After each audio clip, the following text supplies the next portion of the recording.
Good morning, class. This is our next class of revision of chapter first. In last lecture, we have discussed up to 1.3 exercise. Today, we will discuss next topic. Our next topic is terminating and non-terminating number. Terminating और non-terminating number कौन से होते हैं आपके? Let x be a rational number such that p by q and q can be expressed in the form of 2 raised to power n into 5 raised to power m. तो वो number कौन सा हो जाएगा आपका? टर्मिनेटिंग नंबर हो जाएगा। यानी कि x कोई आपका रेशनल नंबर है और वहाँ पे अगर हम q डिनोमिनेटर जो होता है उसको अगर 2 raised to power n into 5 raised to power m की एक्सप्रेशन में फॉर्म में कन्वर्ट कर सकते हैं तो वो नंबर क्या हो जाएगा आपका? टर्मिनेट हो जाएगा। अदरवाइज नंबर क्या रहेगा आपका? नॉन टर्मिनेट रहेगा। नॉन टर्मिनेट और टर्मिनेट का बाय एग्जाम्पल क्या मीनिंग होगा बच्चों? वो नंबर जो आपका रेशनल नंबर को हम किस में रिप्रेजेंट कर सकते हैं? डेसिमल एक्सपेंशन में। वो नंबर जो कुछ डेसिमल के बाद आपका वहीं पे स्टॉप हो जाए तो वो आपका क्या हो जाएगा? टर्मिनेट हो जाएगा, वहीं पे टर्मिनेट हो जाए। फॉर एग्जांपल कोई नंबर है जिसको आप डिवाइड करते हो, वहाँ से फॉर एग्जांपल आपने 2 को 5 से डिवाइड कर दिया। ये डिवाइड करने पर आपको क्या देगा? 0.4 डेसिमल के फर्स्ट स्टेप पे ही, फर्स्ट प्लेस पे ही ये नंबर क्या हो गया? टर्मिनेट हो गया। इसका मतलब ये कौन सा हो जाएगा आपका? टर्मिनेट हो जाएगा। दूसरा हम क्या दिखा सकते हैं यहाँ से? 5 जो डिनोमिनेटर है उसको क्या लिख पा रहे हो? Q is equal to 5 raise to power m 1 sorry. तो ये आपका किस फॉर्म में है? Q is equal to 2 raise to power n into 5 raise to power m। हम इसको कन्वर्ट कर सकते हैं 2 से मल्टीप्लाई करके, 2 से डिवाइड करके, तो क्या आ जाएगा? 2 रेस टू पावर 1 और 5 रेस टू पावर 1। क्यों किसकी फॉर्म में आ गया? इन दोनों प्राइम फैक्टर की पावर में आ गया ना, तो इसका मतलब नंबर क्या हो जाएगा आपका? टर्मिनेट हो जाएगा। Otherwise number will be terminate, non terminate. अब हम कुछ एग्जाम्पल देखते हैं। क्या क्वेश्चन है? Without actual performing the long division state whether the following rational number will have a terminating decimal expansion और नॉन टर्मिनेटिंग। यानी कि इन शॉर्ट क्या कहा गया है? आपको कुछ नंबर दिए गए हैं, उनको हमने चेक करना है वो टर्मिनेटिंग है और या नॉन टर्मिनेटिंग। तो सबसे पहले क्या गिवन है? 13/3125। तो यहाँ से हमें किसके पे फोकस करना है? डिनोमिनेटर पे। डिनोमिनेटर को हम चेक करते हैं। कैसे चेक करोगे? बाय प्राइम फैक्टराइजेशन से। यहाँ का डिनोमिनेटर क्या गिवन है? 3125। तो यहाँ से जब आप प्राइम फैक्टराइजेशन से नंबर को चेक करोगे तो क्या देगा? ये नंबर आपका किस फॉर्म में होगा? यहाँ से ये नंबर आपको मिल जाएगा कि ये क्या हो जाएगी? प्राइम फैक्टराइजेशन है नंबर की। तो आपने जो नंबर को लिख दिया वो किस में लिख दिया कि 5 की पावर 5 में। तो ये नंबर क्या मिल जाएगा आपको? किस एक्सप्रेशन में मिल जाएगा? 2 raise to power into 5 raise to power m। तो नंबर कौन सा बन जाएगा? Terminating number. यहाँ पे आपको सिर्फ ये q is equal to 5 raise to power 5 दिख रहा है। Complete 2 raise to power n into 5 raise to power m की फॉर्म में रिप्रेजेंट करने के लिए हम क्या करेंगे? नंबर को 2 रेस टू पावर 5 से और 2 रेस टू पावर 5 से ही डिवाइड कर देंगे, ताकि हमारा जो नंबर है 2 raise to power 5 into 5 raise to power 5 की रिप्रेजेंटेशन में रहे। नेक्स्ट क्या गिवन है? 64/455।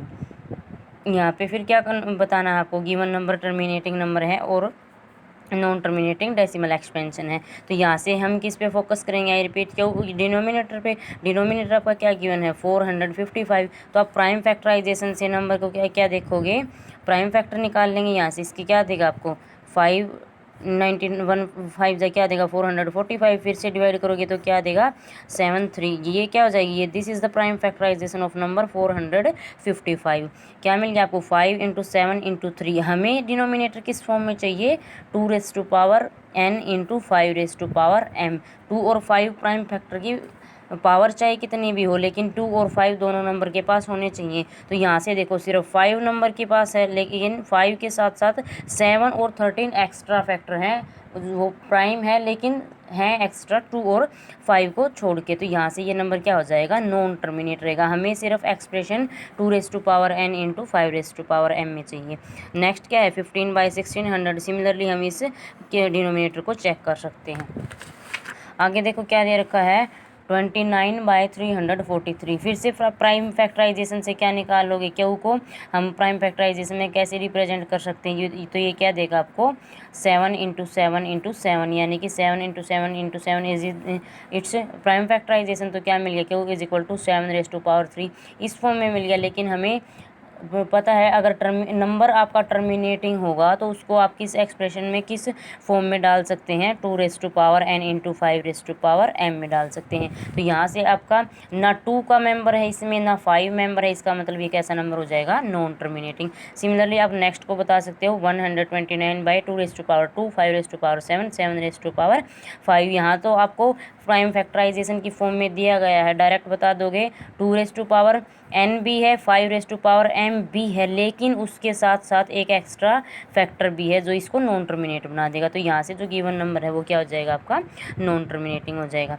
नेक्स्ट क्या है 6/15। ये देखो आपका अगर आप इसको सिंपलेस्ट फॉर्म में कन्वर्ट करेंगे कॉमन फैक्टर से डिवाइड करके तो क्या मिल जाएगा, 2/5। यहाँ से क्या मिल गया आपको, क्यों क्या है 5/1, तो हम इसको 2n इंटू 5m की फॉर्म में बना सकते हैं, 2 से डिवाइड करके 2 से मल्टीप्लाई करके। तो यहाँ से आपको क्या मिल गया, 2^1 इंटू 5^1 जो हमारा डिनोमिनेटर है इस एक्सप्रेशन में, इसका मतलब नंबर कैसा हो जाएगा, टर्मिनेटिंग।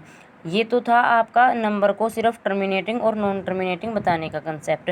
अब हम करते हैं, अब हमें जो निकालना है वो क्या है, जो आपको प्रीवियस क्वेश्चन में, इन क्वेश्चन में टर्मिनेटिंग नंबर मिले हैं उनमें से हमें वो ये बताना है वो कितने प्लेसेस तक, डेसिमल के कितने प्लेसेस तक टर्मिनेट हो रहे हैं। तो यहाँ से आप इसको कैसे बताओगे, 13 को आप कंप्लीट 3125 से डिवाइड कर दोगे। तो यहाँ से आपका क्या आएगा, डिवाइड करने के बाद बच्चों ये आप सेल्फ अटेम्प्ट करेंगे, ये आपने करके भी दिखाना है। तो यहाँ से जब आप इसको डिवाइड करोगे तो क्या मिलेगा, 0.00416। तो यहाँ से क्या हो जाएगा आपके पास, ये कितने डेसिमल के बाद टर्मिनेट हो रहा है, 3 4 + 2 5 डेसिमल के बाद। तो आपने बताना है the number will be terminate up to 5 decimal places decimal expansion.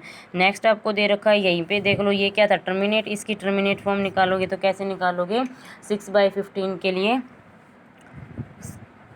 6/15 की टर्मिनेट फॉर्म किसके लिए निकालेंगे, 2/5 के लिए। तो डायरेक्ट जब आप 2 को 5 से डिवाइड करोगे तो आपको पता है पॉइंट क्या देगा, 5 4 20 देगा। यहाँ से डायरेक्ट टर्मिनेट हो गया तो क्या मिल जाएगा, 0.4 मिल जाएगा। अब हमें बताना है कितने प्लेसेस तक आपका नंबर टर्मिनेट हुआ है। तो यहाँ से देखो पॉइंट के बाद कितने प्लेस आए, कितनी वैल्यू आई है, सिर्फ 1 प्लेस तक वैल्यू आई है। इसका मतलब जो हमारी 2/5 की एक्सपेंशन है वो कितने प्लेसेस तक है, ओनली 1 प्लेसेस तक।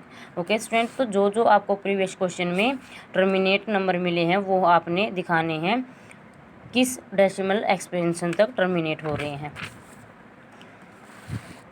लास्ट जो आपका क्वेश्चन है वो किस टाइप का है, आपको कुछ डेसिमल एक्सपेंशन में नंबर दिए गए हैं, इनको हमें बताना है ये रैशनल नंबर हैं कि नहीं है, और अगर रैशनल हैं या इर्रेशनल हैं तो टर्मिनेट होंगे, नॉन टर्मिनेट होंगे, इसमें हमें ये चीज़ें निकालनी। तो आपके पास डेसिमल एक्सपेंशन है, इसको आप इर्रेशनल नंबर में कैसे बनाओगे, डेसिमल से को रिमूव करके। तो यहाँ से क्या मिल जाएगा, ये नंबर इस एक्सपेंशन में आ जाएगा। अब हम चेक करेंगे अगर क्यों हमारा 2n इंटू 5m की फॉर्म में है तो नंबर क्या हो जाएगा, टर्मिनेट हो जाएगा। और टर्मिनेट हो रहा है इसका मतलब वो कैसा नंबर होगा, आपका रैशनल नंबर होगा ज़रूर। तो यहाँ से क्या हो जाएगा, क्यों इस किसकी फॉर्म में है, 2m इंटू 5n, सारा का सारा क्या है, 10 का मल्टीपल है, और 10 के प्राइम फैक्टर क्या होते हैं, 2 इंटू 5। तो यहाँ से 10 का मल्टीपल है, इसका मतलब कुछ ना कुछ 2 की पावर भी देगा और कुछ ना कुछ 5 की पावर भी देगा। तो नंबर कैसा हो जाएगा, टर्मिनेटिंग। सो नंबर कैसा रहेगा आपका, रैशनल। यहाँ से देखो नंबर क्या है, 1200, उसके बाद 1200, उसके बाद 12,000, उसके बाद 1,20,000। तो ऐसे आपका नंबर बढ़ता जा रहा है एक एक जीरो के साथ। तो नंबर कैसा रहेगा, डायरेक्ट हम बता सकते हैं ये कैसा नंबर होगा, नॉट रैशनल होगा, यानी कि टर्मिनेटिंग रहेगा, इसलिए नंबर भी कैसा रहेगा, इर्रेशनल। सिमिलरली आप लास्ट में बता सकते हैं ये कैसा होगा, आपका नॉन टर्मिनेटिंग होगा, क्योंकि आपकी जो इसकी एक्सपेंशन क्या होगी, 43.1234 5 6 7 8 9 1 2 3 4 5 6 नंबर आपका बार बार रिपीट होता जा रहा है, तो आप इसको डेसिमल एक्सपेंशन में नहीं बता सकते। तो यहाँ से क्या मिल जाएगा, number will B non terminating, so number will B irrational.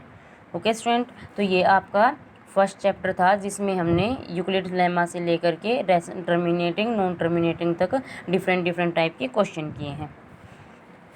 अब आपको होमवर्क दिया जा रहा है 1.3 1.4 एक्सरसाइज के साथ साथ। जो आज का आपका होमवर्क है ये एक असाइनमेंट है कंप्लीट चैप्टर का, ये हर स्टूडेंट ने सोल्व करना है।